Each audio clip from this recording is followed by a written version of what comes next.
sa gis-gis moom amatoo pour xool ci àdduna dara dëgmal nga àllaaxira nee na malaaka yooyu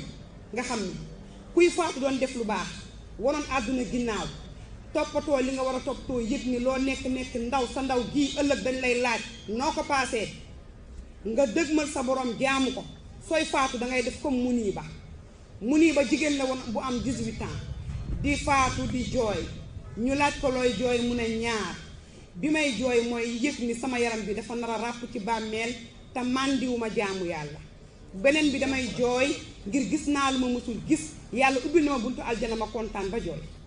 ndaw si tamit keroog loolu la wax ay yow bakkan bu teey bu nekk ci jëmm ji yow bakkan mi nga xam ne yaa wanoon musique ginnaaw wan li nga xam ne mooy caaxaan ginnaaw donte tey musique moom